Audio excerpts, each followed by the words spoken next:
नमस्कार मित्रों, खेल और खिलाड़ियों की आवाज़ खेलपथ में आपका हार्दिक स्वागत है। दोस्तों, आज कालजयी मेजर ध्यानचंद का जन्मदिन है। आज समूचा देश उनके कृतित्व को याद कर रहा है। आज बहुत सारे खिलाड़ी, प्रशिक्षक, शारीरिक शिक्षक और खेलों में योगदान देने वाले लोगों का खेलों के प्रोत्साहन की दिशा में लगी संस्थाएं सम्मान करेंगी। सम्मान अच्छी चीज है।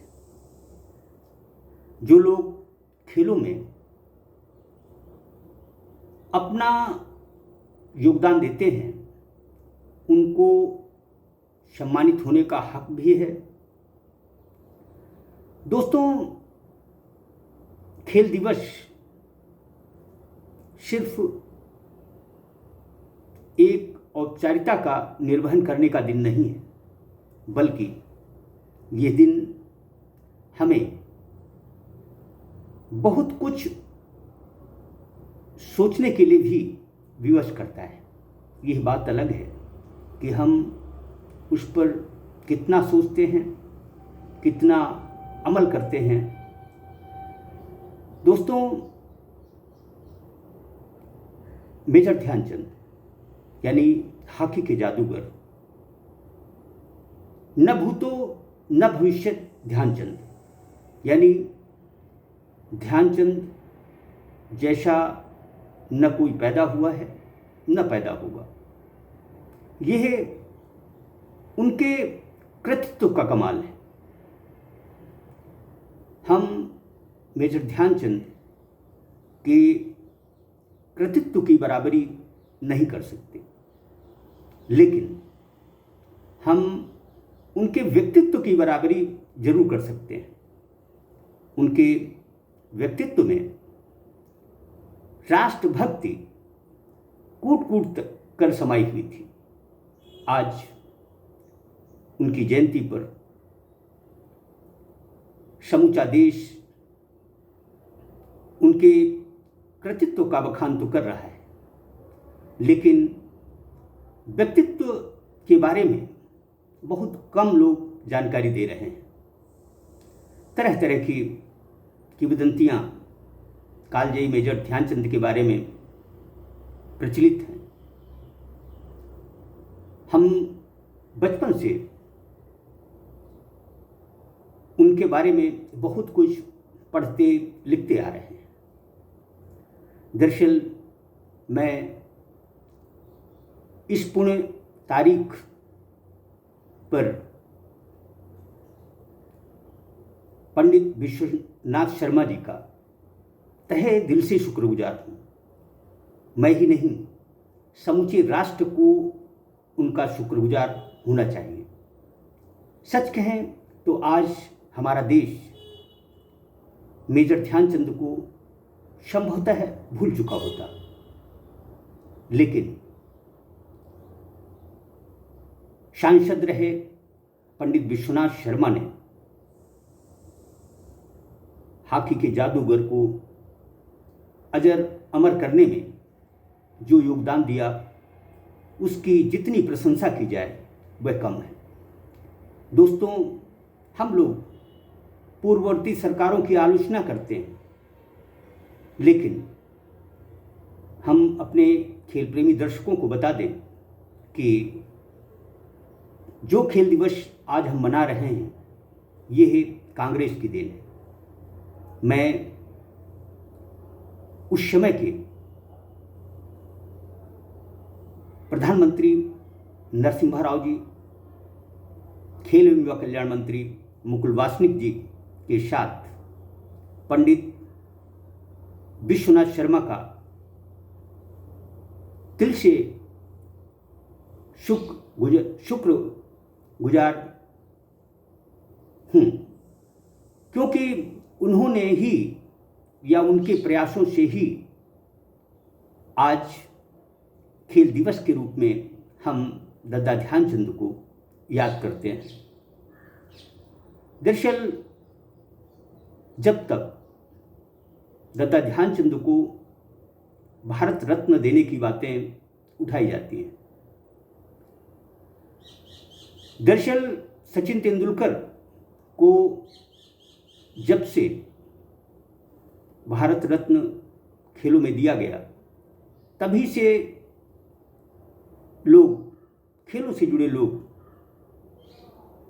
कांग्रेस से नाखुश हैं कि सबसे पहला भारत रत्न खेल अवार्ड मेजर ध्यानचंद को मिलना चाहिए। मैं समझता हूँ इस पर अधिक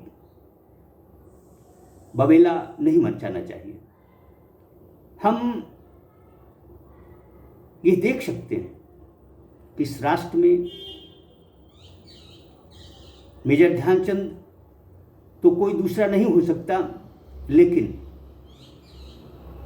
उनके समकक्ष भी कई खिलाड़ी रहे हैं। उन खिलाड़ियों ने भी समूची दुनिया में भारत का गौरव बढ़ाया है।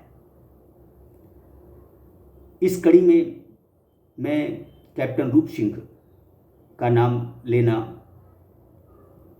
जरूरी समझता हूँ। 1932 और 1936 के ओलंपिक के सर्वश्रेष्ठ खिलाड़ी रहे कैप्टन रूप सिंह ने वह कमाल दिखाया था जिसे एडोल्फ हिटलर ने भी सराहा था। आज कितने लोग कैप्टन रूप सिंह को जानते हैं? कैप्टन रूप सिंह को क्या कभी कोई अवार्ड मिला? क्या कभी किसी हॉकी प्रेमी ने उनके कृतित्व का बखान किया? ये सब दुख की बातें हैं। दरअसल खेल दिवस हमें नसीहत देता है, नसीहत उस राष्ट्रभक्ति की जो कि मेजर ध्यानचंद और कैप्टन रूप सिंह में कूट कूट कर भरी हुई थी। आज कुर्सी के लिए किस तरह के आरोप प्रत्यारोप लग रहे हैं, किस तरह खेलों में भाई भतीजावाद, भ्रष्टाचार, व्यभिचार समाया हुआ है। दरअसल हम मेजर ध्यानचंद नहीं बन सकते, हम उनके कृतित्व की बराबरी नहीं कर सकते, लेकिन दोस्तों इस राष्ट्र को स्वस्थ राष्ट्र बनाने के लिए पारदर्शी खेल व्यवस्था की हिमायत तो कर ही सकते हैं। दरअसल आज के दिन हर उस खेल प्रेमी को राष्ट्रभक्ति का, खेल शक्ति का संकल्प लेना चाहिए। दरअसल यही तो दादा ध्यानचंद भी चाहते थे कि हमारा तिरंगा खेलों में भी समूची दुनिया में लहराए फहराए। यदि हम मेजर ध्यानचंद की राष्ट्रभक्ति को आत्मसात कर लें, हम उनकी इच्छाओं को अपने जहन में उतार लें, तो सच मानिए कि हम अपने मुल्क को, अपने राष्ट्र को, हिंदुस्तान को खेलों की महाशक्ति बना सकते हैं। खेल दिवस पर सिर्फ कार्यक्रम के आयोजन कर देने या उनकी बीती बातों को याद करने से काम नहीं बनने वाला। हम किसी भी शख्सियत को न सिर्फ याद करें, उसके कृतित्व को याद करें, उसके व्यक्तित्व को याद करें, बल्कि उस पर अमल करने की कोशिश भी करें।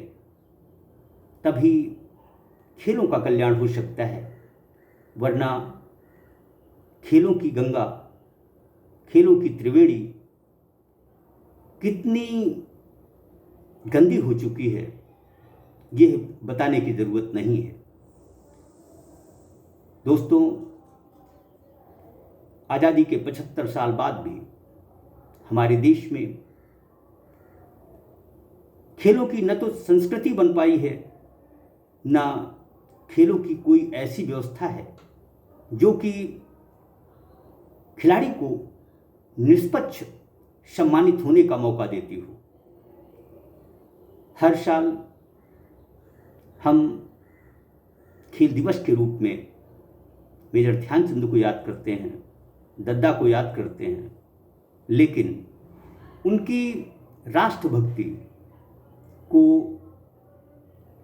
कतई आत्मसात करने को तैयार नहीं है, जो कि गलत है। मैं खेलपथ की तरफ से सभी खिलाड़ियों, खेल प्रशिक्षकों, शारीरिक शिक्षकों, खेलों में योगदान देने वाले लोगों, संस्थाओं का दिल से आभारी हूँ और उन्हें खेल दिवस की हार्दिक शुभकामनाएं देते हुए उम्मीद करता हूँ कि खेल दिवस पर वह शब्द मेजर ध्यानचंद के कृतित्व ही नहीं, उनके व्यक्तित्व को, उनके राष्ट्रभक्ति के संकल्प को अपने जहन में उतारे और उसी के अनुरूप खेलों के उत्थान की दिशा में आगे बढ़ें। जय हिंद, जय भारत।